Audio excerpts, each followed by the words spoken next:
Food safety വകുപ്പിലേക്കുള്ള നമ്മുടെ technical assistant grade 2 notification ഇതാ വന്നു കഴിഞ്ഞു. ഇപ്പോൾ നിലവിൽ നമ്മുടെ ഗസറ്റ് ഡേറ്റ് 15/7 ഗസറ്റിലാണ് പബ്ലിഷ് ചെയ്തിട്ടുള്ളത്. അതുപോലെ അപേക്ഷ സമർപ്പിക്കാൻ ലാസ്റ്റ് ഡേറ്റ് 14/8/2024 കാറ്റഗറി നമ്പർ മറന്നുകൊണ്ട 194/2024 കാറ്റഗറി നമ്പർ. അപ്പോൾ ഇതിൽ ആർക്കൊക്കെയാണ് അപേക്ഷിക്കാൻ പറ്റുക? ഇതാണ് ഒരു മെയിൻ ക്വസ്റ്റ്യൻ അല്ലേ. നമുക്കിതിന് നോട്ടിഫിക്കേഷൻ ഡിസിഷൻ വന്നപ്പോൾ തന്നെ എടുത്തു പറഞ്ഞത് ഡിഗ്രി അല്ലേ, ഡിഗ്രി കെമിസ്ട്രി ഡിഗ്രിയും അതുപോലെ ഫുഡ് ടെക്നോളജിയിൽ നമുക്ക് എന്താണ് ഡിപ്ലോമ ഉള്ളവർക്കുമാണ് അതിനകത്ത് എന്ത് പറയുന്നത് ക്വാളിഫിക്കേഷൻ പറയുന്നത്. അപ്പോൾ അതിലേക്ക് തന്നെ നമുക്ക് ആദ്യം കടക്കാം. അതിന് മുന്നേ ഒന്ന് രണ്ട് പ്രധാനപ്പെട്ട കാര്യങ്ങൾ നമുക്ക് ജസ്റ്റ് ഒന്ന് മെൻഷൻ ചെയ്ത് പോകാം കേട്ടോ. അപ്പോൾ നിലവിൽ വന്നിരിക്കുന്ന സ്കെയിൽ ഓഫ് പേ 35,600 സ്റ്റാർട്ട് ചെയ്യുന്ന സ്കെയിൽ ഓഫ് പേ ആണ്. അതായത് നമ്മൾ കയറുമ്പോൾ എന്തല്ല ഗസ്റ്റ് റാങ്ക് അല്ല. ഓക്കെ, വളരെ വേഗം തന്നെ ഗസ്റ്റ് റാങ്കിലേക്ക് എത്താൻ പറ്റുന്ന ഒരു പോസ്റ്റാണ് നമ്മുടെ ടെക്നിക്കൽ അസിസ്റ്റന്റ് ഗ്രേഡ് 2 എന്ന് പറഞ്ഞ പോസ്റ്റ്. മാത്രമല്ല ഫുഡ് സേഫ്റ്റി വകുപ്പിൽ ഏറ്റവും കൂടുതൽ പ്രൊമോഷൻ സാധ്യതയുള്ള ഒരു എൻട്രി കേഡർ കൂടെയാണ് നമ്മുടെ ഈ പറഞ്ഞ ടെക്നിക്കൽ അസിസ്റ്റന്റ് ഗ്രേഡ് 2 കേട്ടോ.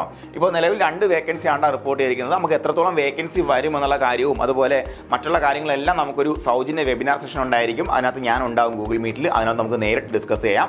മാത്രമല്ല സഹകാരിയുടെ ഒരു കോഴ്സിനെ കുറിച്ച് പറയുകയാണെന്നുണ്ടെങ്കിൽ ഇതൊരു ഓഫ്ലൈൻ കോഴ്സ് പോലെ നിങ്ങൾ പഠിക്കാൻ തയ്യാറാവണം. അതാണ് എനിക്ക് പറയാനുള്ളത്. അതായത് നമുക്ക് ഓരോ ദിവസവും നിങ്ങളെ ഇവിടെ നിന്ന് മോണിറ്റർ ചെയ്യുന്ന മെത്തേഡിലാണ് നമ്മളിപ്പോൾ എല്ലാ കോഴ്സും ചെയ്തുകൊണ്ടിരിക്കുന്നത്. അപ്പോൾ അതിനെക്കുറിച്ചൊക്കെ നിങ്ങൾക്ക് ഉറപ്പായിട്ട് നമ്മൾ പറഞ്ഞ് മനസ്സിലാക്കിയതിന് ശേഷം മാത്രമേ അഡ്മിഷൻ ഉണ്ടാകത്തുള്ളൂ കേട്ടോ. അതിനോട് വേണ്ടിയാണ് നമ്മുടെ ഒരു ഗൂഗിൾ മീറ്റ് സെഷൻ സംഘടിപ്പിക്കുന്നത്. അപ്പോൾ ആദ്യം നമുക്കിപ്പോൾ നിലവിൽ അതിൻ്റെ ഒരു ഫ്രീ ക്ലാസ് സീരീസാണ് നടന്നുകൊണ്ടിരിക്കുന്നത്. സഹകാരിയുടെ റെഗുലർ കോഴ്സ് സ്റ്റാർട്ട് ചെയ്ത് കഴിഞ്ഞാൽ പിന്നെ ഫ്രീ ക്ലാസ് ഉണ്ടാവണമെന്നില്ല. അപ്പോൾ അതിനു മുന്നേ നിങ്ങൾക്ക് ഇപ്പോൾ ഫ്രീ ക്ലാസ്സിൽ പങ്കെടുക്കാൻ താല്പര്യമുള്ളവരുണ്ടെന്നുണ്ടെങ്കിൽ നിങ്ങൾക്ക് താഴെ കാണുന്ന നമ്പറിലേക്ക് നിങ്ങളുടെ പേരും അതുപോലെ ജില്ലയും TA എന്ന് പറഞ്ഞ കോഡ് വാട്സാപ്പ് ചെയ്യാം കേട്ടോ.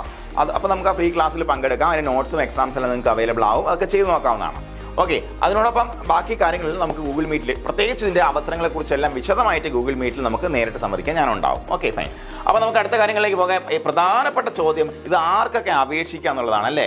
അതാണ് എല്ലാവർക്കും അറിയേണ്ടത്. കാര്യം ഞാൻ നേരത്തെ പറഞ്ഞ പോലെ നമുക്കൊരു വളരെ വേഗമായിട്ടുള്ള ഒരു സംഗതിയാണ് കഴിഞ്ഞ പ്രാവശ്യത്തെ നോട്ടിഫിക്കേഷൻ ഉണ്ടായിരുന്നത്. അപ്പോൾ ഇപ്പോഴത്തെ സാഹചര്യത്തിൽ നമുക്കിപ്പോൾ ഡിപ്ലോമ വിളിച്ചു കഴിഞ്ഞാൽ ഡിഗ്രി ഉള്ള ആൾക്കാർക്ക് അപേക്ഷിക്കുക എന്നുള്ളതാണ്. അതായത് അധിക യോഗ്യത അയോഗ്യത അല്ല എന്നുള്ള കാര്യം നമുക്കിപ്പോൾ എല്ലാവർക്കും അറിയാം. ഏജ് ലിമിറ്റ് 18 മുതൽ 36 വയസ്സ് വരെയാണ് ഏജ് ലിമിറ്റ് വരുന്നത് കേട്ടോ. അതുപോലെ SC/STക്കും OBCക്കും എല്ലാം ആനുപാതികമായിട്ടുള്ള വയസ്സിളവുകൾ അനുവദിച്ചു കൊടുത്തിട്ടുണ്ട്. അപ്പോൾ ഇവിടെയാണ് കിടക്കുന്ന ഇക്വലന്റ് ക്വാളിഫിക്കേഷൻ എന്തൊക്കെയാണ് നമുക്ക് നോക്കാടാ.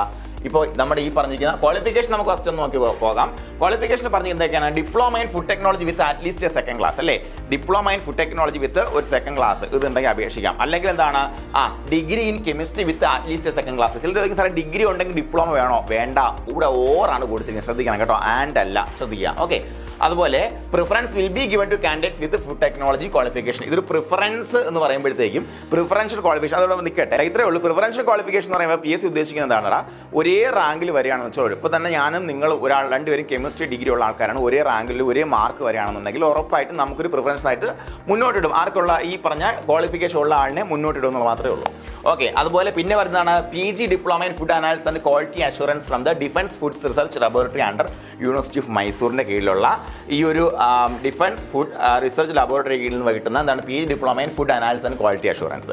അതുപോലെ PG diploma in food analysis and quality assurance from a UGC recognised university or national institutes established by government of India or institutes established by the government of Kerala. ഇത്രയേ ഉള്ളൂ. വളരെ സിമ്പിൾ. നിങ്ങൾ വെറുതെ കൂടുതൽ confusion ആകണ്ട. PG diploma in food analysis and quality assurance വേണം. അത് എവിടെ നിന്നായിരിക്കണം? ഒരു UGC അംഗീകരിച്ച യൂണിവേഴ്സിറ്റി എന്നോ അല്ലെങ്കിൽ ഈ പറഞ്ഞ പോലെ നമുക്ക് ഇക്വലൻസി കിട്ടണം എന്നുള്ളതാണ്. നമുക്ക് ഈ ഒരു ഡിപ്ലോമ ഉണ്ട് കേരളത്തിലുള്ള ഏതെങ്കിലും യൂണിവേഴ്സിറ്റി നമുക്ക് ഇക്വലൻസി കിട്ടിയാൽ മാത്രം മതി. ഓക്കെ, അപ്പോൾ ഇത്രയും കാര്യങ്ങൾ ജസ്റ്റ് ഒന്ന് മനസ്സിലാക്കി വയ്ക്കുക. കൂടുതൽ സംശയങ്ങളെല്ലാം നമുക്ക് ഗൂഗിൾ മീറ്റിൽ ക്ലിയർ ചെയ്യാം കേട്ടോ. ഇനി ഇക്വലൻസി നോക്കാം. ഇക്വലൻസി എന്ന് പറയുമ്പോഴത്തേക്കും ഡിപ്ലോമ ഇൻ ഫുഡ് ടെക്നോളജിക്ക് പകരമായിട്ട് അല്ലെങ്കിൽ അതിന് ഇക്വലന്റ് ആയിട്ട് നമുക്ക് വെക്കാൻ പറ്റുന്ന മറ്റു ക്വാളിഫിക്കേഷൻ തന്നെ പോളിടെക്നിക് ഡിപ്ലോമ ഉണ്ട്. ഫുഡ് ടെക്നോളജിയുടെ പോളിടെക്നിക് ഡിപ്ലോമയുള്ള എല്ലാവർക്കും കയറാൻ കേട്ടോ. ഒരു പ്രശ്നം ഒരു പേടിയും വേണ്ട. ഓക്കെ, അതുപോലെ BSc food science and quality control. BSc food science and quality control ഉള്ള ആൾക്കാരെ അപേക്ഷിക്കാൻ പറ്റുമോ എന്നൊരു സംശയം ഒരുപാട് പേർക്ക് ഉണ്ടായിരുന്നു. പ്രശ്നമില്ല. BSc food science and quality കൺട്രോളൊക്കെ അപേക്ഷിച്ച മക്കളെ. അതുപോലെ BSc കെമിസ്ട്രി എന്ന് പറയുന്നത് അതിന് ഇക്വലന്റ് ആയിട്ട് വന്നത് എന്തൊക്കെയാണ്? BSc പോളിമർ കെമിസ്ട്രി കേട്ടോ. BSc പോളിമർ കെമിസ്ട്രി വേറെ ഒന്നുമില്ല കേട്ടോ. പിന്നെ BSc ഫുഡ് ടെക്നോളജി വരുന്നുണ്ട്. BSc food technology. അതുപോലെ BTech ഫുഡ് ടെക്നോളജി വരുന്നുണ്ട്. BTech ഫുഡ് ടെക്നോളജി ഒരുപാട് പേരുടെ സംശയം അറിയില്ലേ. ഓക്കെ, അതുപോലെ MSc കെമിസ്ട്രി ഉള്ള ആൾക്കാർക്ക് അപേക്ഷിക്കാൻ പറ്റും. ഓക്കെ, അതുപോലെ MSc food science and quality control. അതുപോലെ MSc food dietetics and nutrition. അതുപോലെ MSc ഫുഡ് ടെക്നോളജി. അതുപോലെ MSc ഫുഡ് സയൻസ്. അതുപോലെ MSc food science and technology. ഈ ക്വാളിഫിക്കേഷൻ ഉള്ള ആൾക്കാർക്ക് എല്ലാം എന്ത് ചെയ്യാൻ പറ്റും? ഈ പരീക്ഷയിൽ അപേക്ഷ സമർപ്പിക്കാൻ പറ്റുമെന്നുള്ളതാണ് അപ്പോൾ അതിലൊന്നും ഇനി ഒരു സംശയം വേണ്ട മക്കളെ. പിന്നെന്താണ് വരുന്നത്, ഇനി മെത്തേഡ് ഓഫ് സബ്മിറ്റിംഗ് ആപ്ലിക്കേഷൻസ് ഒക്കെ നിങ്ങൾക്ക് അറിയാം. കാര്യം നിങ്ങൾ ഉറപ്പായിട്ടും ഓൺ ടൈം രജിസ്ട്രേഷൻ വഴി ചെയ്തിട്ടുള്ള ആൾക്കാരായിരിക്കും, അല്ലെങ്കിൽ PSCയുടെ ഓൺ ടൈം രജിസ്ട്രേഷൻ ചെയ്യുക. ഓൺ ടൈം രജിസ്ട്രേഷൻ ഒരു പ്രാവശ്യം ചെയ്യാൻ പാടുള്ളൂ കേട്ടോ.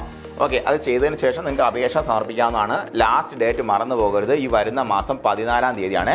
ഓഗസ്റ്റ് 14 വരെയാണ് ലാസ്റ്റ് ഡേറ്റ് വരുന്നത് കേട്ടോ. ഓക്കെ, ബാക്കി ഡീറ്റെയിൽസ് എല്ലാം സംശയങ്ങളെല്ലാം നമുക്ക് നേരിട്ട് ഗൂഗിൾ മീറ്റിലൂടെ നേരിട്ട് സംവദിക്കാം. അപ്പോൾ ഈ ഒരു അവസരം എന്ന് പറയുമ്പോഴത്തേക്കും അത്യാവശ്യം നല്ലൊരു ഓപ്പർച്യൂണിറ്റിയാണ് കേട്ടോ.